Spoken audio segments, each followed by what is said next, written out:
okay, aliens. Okay, so that's something that aliens. Okay, so I am very much. I'm not a believer. Like, I know there are other intelligences in the universe. I've had like a personal experience which tells me that. I don't really want to talk about that, but one common thread that within, I guess we'll call it alien folklore or whatever, alien mythology, is that they're telepathic. Okay, now they communicate via telepathy.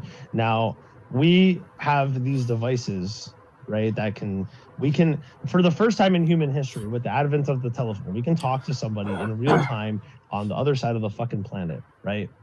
That is the very beginning of what will be telepathic humans, okay?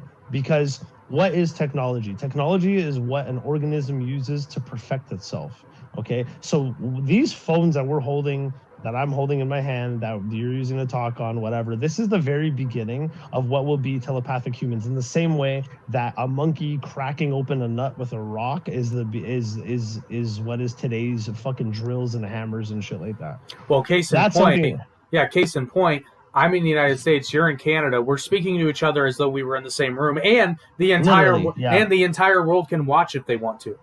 And that's right. Exactly. That's literally like the very beginning. It doesn't like human telekinesis is not going to look anything like it does in this current state, right? This is a fucking crude ass, basic, fucking ugly version of what will eventually be, maybe connection to a hive mind, where we can just tap into somebody's thoughts and like, hey, like, I want to send you a message and I just think about it. Hey, Jake, what's going on, bro? Like, you know what I mean? Well, the Neuralink is probably the next step in that, which that's scaring the living shit out of me. But there was a time where like the concept of this was pure science fiction, literally, because that's what it was on Star Trek. It was. Yeah, this was considered 23rd or 24th century technology. Right. That's really interesting. Neuralink. I don't know. You did a whole episode with a guy. You guys talked about Neuralink. I don't know that much about it at all, but I do know that the concept is essentially like integrated VR. But integrated, like the end goal being like integrated into the human experience, where it's like you don't need a separate device. It's all sure. You see, the only reason that that's scary right now is simply because of the fucking evil overlords of Google and Facebook using that to infiltrate our thoughts. But eventually, I'm sure they'll be able to perfect it in a way where like you will be able to tune out intrusive. Yeah. Well, and also I think that technology like that will just lead to it will inevitably lead to a society where you cannot lie. See, and that's actually, lying is kind of like a very integral part of the human experience, right? The ability to deceive. It is and now. The ability to convince people. It always has been, up until... Oh, I'm just saying like that. But that kind of technology would force it to go by the wayside, because if you can't lie, because if anybody can... Like, even if it doesn't start out that way, we all know, like, you can hack anything. So eventually it'll just lead to, and again, pure speculation, but that'll just lead to a thing where your thoughts are not, and that's why it's so scary, because not only will you not be able to lie, but you won't be able to have true freedom of thought, because if this technology exists in a totalitarian society, well, I'm getting arrested in 10 seconds. Yeah, no shit, right? I'm done. I'm out. Like... Right. I think hopefully humanity will have evolved to progress beyond like those really deep, like fucked up primal urges that all humans have. We'd have to, but our problem is, as a species, though, our technology is way outpacing our monkey brains.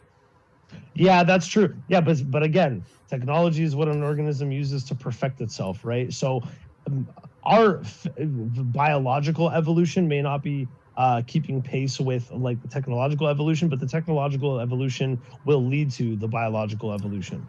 Well, our other saving grace is the fact that our brains are fantastic, because like if we were, which we wouldn't have been able to create the technology anyway if it weren't for that, but let's say that we get, okay, here's a perfect example. Let's say that we got a bunch of really smart chimpanzees, but they're still chimpanzees, and we taught them how to farm, and they were able to do it, but like just barely.